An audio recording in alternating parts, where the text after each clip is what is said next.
A fable by Aesop, a cat and a cock. It was the hard fortune once of a cock to fall into the clutches of a cat.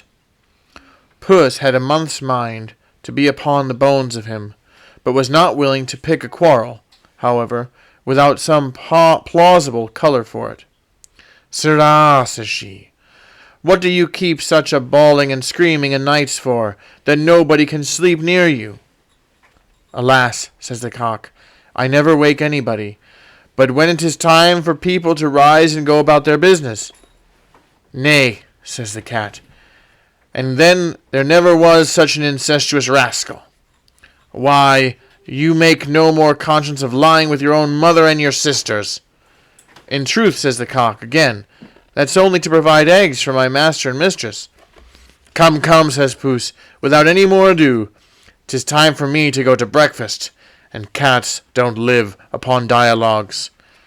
At which word she gave him a pinch, and so made an end both of the cock and of the story. A second fable with the same moral. A wolf and a lamb.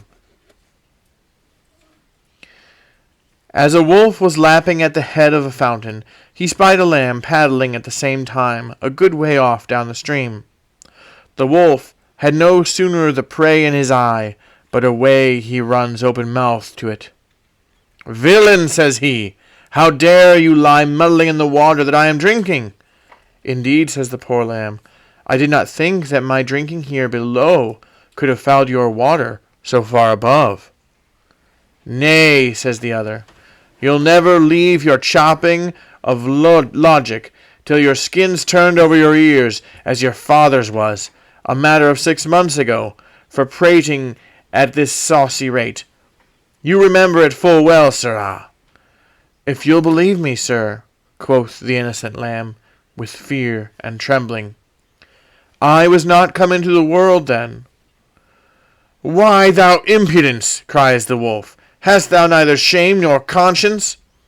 But it runs in the blood of your whole race, sirrah, to hate our family. And therefore, since fortune has brought us together so conveniently, you shall pay for your forefathers' scores before you and I part." And so, without any more ado, he leapt at the throat of the miserable, helpless lamb, and tore him immediately to pieces. The moral of the two fables.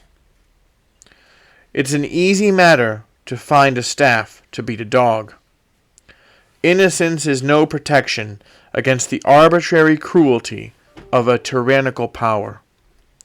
But reason and conscience are yet so sacred that the greatest villains are still countenanced under the cloak and color. Here's the reflection.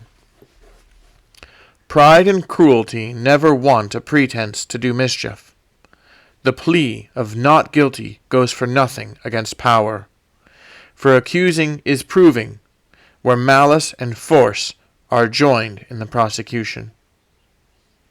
When innocence is to be oppressed by might, arguments are foolish things. Nay, the very merits, virtues, and good offices of the person accused are improved to his condemnation.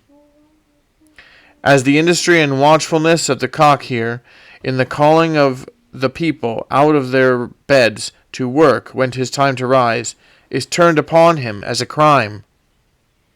Nay, such is the confidence of a spiteful cruelty, that people shall be charged, rather than fail, with things utterly impossible, and wholly foreign to the matter in question. The lamb itself shall be made malicious. And what is this now but the lively image of the perverse reason of state, set up in opposition to truth and justice, but under the august name and pretense, however, of both?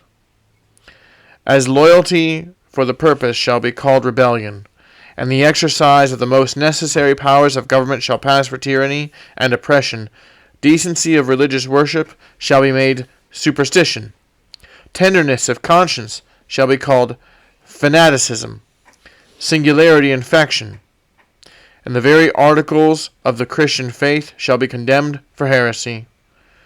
Villainies have not the same countenance when there are great interests, potent mediations, presents, friends, advocates, plausible colours, and flourishes of wit and rhetoric, interposed between the sight and the object. There are ways of deceiving the eyes, as well as of blinding them, so that the cause of the innocent must be remitted, at last, to that great and final decision, where there is no longer any place for passion, partiality, corruption, or error. But as to the business of this world, when the cocks and the lambs lie at the mercy of the cats and the wolves, they must never expect better quarter, especially where the heart's blood of the one is the nourishment and entertainment of the other. The end. Good night, everybody.